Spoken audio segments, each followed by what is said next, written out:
Hello friend, welcome back to my channel recipes and more. আমার চ্যানেলে আজকে আমি বানিয়ে নিতে চলেছি বেগুন আলুর রসা। কিভাবে রান্না করতে হয় সেটা আপনারা একটু দেখে নিন। এই তরকারিটা ভাত অথবা রুটি দুটো দিয়েই খুব সুন্দর খেতে হয়। আর যদি আপনারা এই তরকারিটা এইভাবে রান্না করে নেন তাহলে কিন্তু আপনাদের আর মাছ মাংস কোনো কিছুই লাগবে না। এই এক তরকারি দিয়েই সব ভাতটুকুনি খেয়ে নিতে পারবেন। আমি এতটাই চ্যালেঞ্জ দিয়ে বলছি, এত সুন্দর খেতে হয়। আপনারা এইভাবে যদি বানিয়ে নেন তাহলে খুবই ভালো হবে। আর যদি ভালো লাগে রেসিপিটি আমাকে অবশ্যই লাইক, শেয়ার, সাবস্ক্রাইব করবেন। বেগুন আলুর তরকারিটা করার জন্য এখানে আমি দুটো মতন গোল গোল যে বেগুনগুলো হয় সেই বেগুনগুলো ডুমো ডুমো করে কেটে ধুয়ে পরিষ্কার করে রেখে দিয়েছি। আর আলু নিয়েছি এখানে 4 থেকে 5টা আলু, সেটাকেও ভালো করে টুকরো টুকরো করে ডুমো ডুমো করে বেগুনের মতন কেটে ধুয়ে পরিষ্কার করে নিয়ে রেখে দিয়েছি। এবার আমি গ্যাসের ওপরে একটা কড়াই বসিয়ে দিয়েছি। এই কড়াইয়ের মধ্যে আমি সর্ষের তেল দিয়ে রান্নাটা করব। কড়াইটা একটু গরম হয়ে গেলে আমি এর মধ্যে দিয়ে দিচ্ছি সর্ষের তেল। সর্ষের তেলটা গরম হয়ে গেলে তার মধ্যে আমি প্রথমে আলুগুলোকে ভালো করে ভেজে নিচ্ছি। আলুগুলোকে বেশ লাল লাল করে ভেজে নিতে হবে।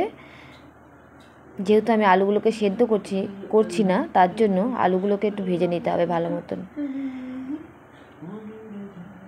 আলুগুলোকে না একটু ঢেকে ঢেকে তারপরে আলুগুলোকে ভেজে নিতে হবে, তাহলে আলুর ভেতরটা ভালো মতন সেদ্ধ হবে। আলুগুলো ভাজা হয়ে গেছে, এবার আলুগুলোকে আমি নামিয়ে নিচ্ছি। এরকম লাল লাল করে আলুগুলোকে ভেজে নিতে হবে। আর সব আলুগুলোকে তুলে নিচ্ছি। এবার আমি আলুগুলো ভাজার পরে আমি এর মধ্যে দিয়ে দেবো বেগুনগুলোকে এবার ভেজে নেব। বেগুনগুলোকেও মোটামুটি লাল লাল করে সুন্দর করে ভেজে নিতে হবে।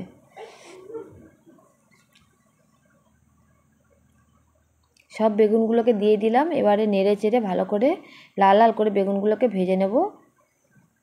বেগুনগুলো ভাজা হয়ে গেছে, এবার আমি বেগুনগুলোকেও তুলে নিচ্ছি কড়াই থেকে।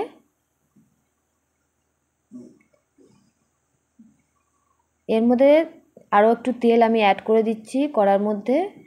তেল একদম অল্প রয়েছে, তার জন্য আর একটু তেল দিতে হবে। সর্ষের তেল পরিমাণ মতন অল্প করে আমি দিয়ে দিলাম।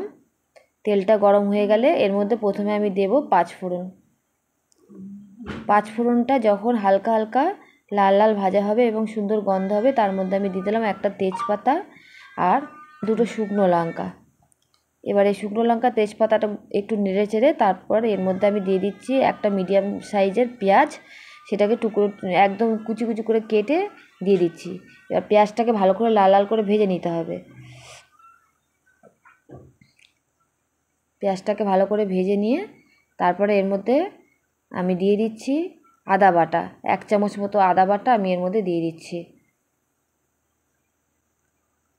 এবারে আদাটাকে ভালো করে নেড়ে নেড়ে কষিয়ে নিতে হবে।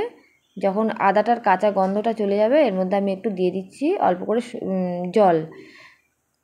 জল না দিলে তলায় মশলাটা লেগে যেতে পারে, তাই জন্য অল্প একটু পরিমাণে জল দিয়ে অল্প অল্প জল দিয়ে এইভাবে মশলাটাকে কষিয়ে নিতে হবে ভালো করে।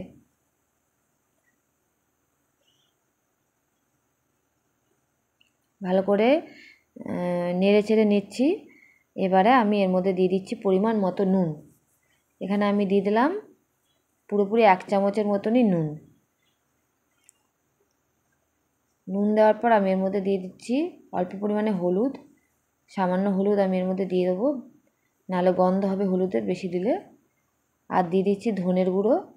ধনের গুঁড়ো 1/2 চামচই দিচ্ছি, তাহলে খেতে ভালো হবে। আর এর মধ্যে দিয়ে দিচ্ছি লঙ্কার গুঁড়ো। লাল লঙ্কার গুঁড়োটা দিয়ে দিচ্ছি।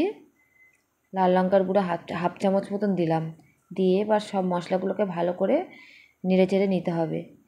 বেশ ভালো করে কষিয়ে কষিয়ে মশলাটাকে নেড়ে নিতে হবে।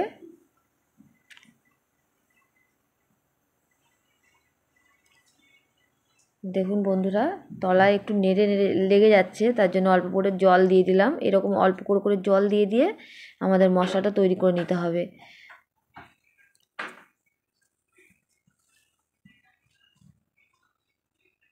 মশলাটা আমাদের অলরেডি তৈরি হয়ে গেছে। এবার আমি এর মধ্যে প্রথমেই দিচ্ছি আলুগুলো দিয়ে ভালো করে আলুগুলোর সাথে মশলাগুলোকে কষিয়ে নেব।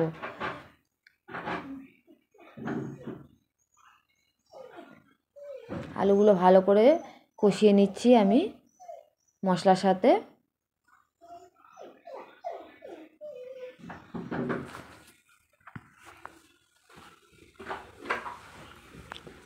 দেখুন বন্ধুরা, সুন্দর করে আলুগুলোকে কষিয়ে নিচ্ছে। যখন আলুর মধ্যে এই জলটা টেনে যাবে তখন মনে করবেন যে আলুটা ভালো মতন কষানো হয়ে গেছে। আলুটা আমার কষানো প্রায় হয়েই গেছে। এবার এর মধ্যে আমি পরিমাণ মতন জল দিয়ে দিচ্ছি, যেহেতু এটা সেদ্ধ করা নেই তার জন্য। জলটা দিয়ে দিলে আলুটা সুন্দর মতন সেদ্ধ হয়ে যাবে, যেহেতু আলুটা সেদ্ধ করা নেই তাই জন্য একটু বেশি পরিমাণেই জল আমি এর মধ্যে দিয়ে দিলাম। এবার ঢাকা দিয়ে আলুগুলোকে সেদ্ধ করে নিতে হবে। ঢাকাটা খুলে নিচ্ছি। 5 মিনিট পরে আমি একদম স্লো আঁচে আলুগুলোকে সেদ্ধ করে নিলাম।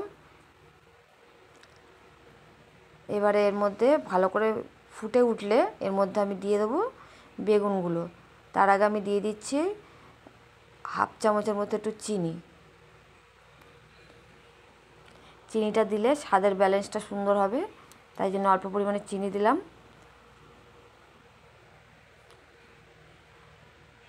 দেখুন বন্ধুরা, আলুগুলো খুব সুন্দরভাবে সেদ্ধ হয়ে গেছে।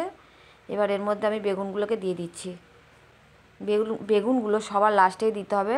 আগে আগে বেগুনগুলো দিয়ে দিলে কী হবে, বেগুনগুলো গলে যাবে আর আপনারা মুখে কিছু বুঝতেই পারবেন না যে বেগুন দিয়ে আলু দিয়ে রান্নাটা হয়েছে। তাই জন্য সবার লাস্টেই বেগুনটাকে দিতে হবে। মোটামুটি 4-5 মিনিট মতন একটুখানি ফুটিয়ে তারপরে আমাদের তরকারিটা রেডি করে নিতে হবে। এবার আমরা আঁচটাকে একটু মিডিয়াম করে দিয়েছি। দেখুন বন্ধুরা, ভালো মতন ঝোলটা ফুটে উঠেছে। এবারে যখন দেখবেন ঝোলটা গা মাখা মাখা হয়ে এসছে, ঠিক সেই সময় ধনেপাতাটা সবার লাস্টে দিয়ে দিতে হবে। এইভাবে বন্ধুরা বেগুন আলুর তরকারি রান্না করে খেয়ে দেখবেন যে এক থালা ভাত এই তরকারি দিয়েই খেয়ে নেবেন। হ্যাঁ, যে এত সুন্দর খেতে হয়। আর এই বেগুন আলুর তরকারি শুধু ভাত দিয়ে নয়, আপনারা রুটি দিয়েও খুব ভালোভাবে সুন্দরভাবে খেতে পারবেন। দেখুন বন্ধুরা, আমি এবার নামিয়ে নিয়েছি তরকারিটা, কত সুন্দর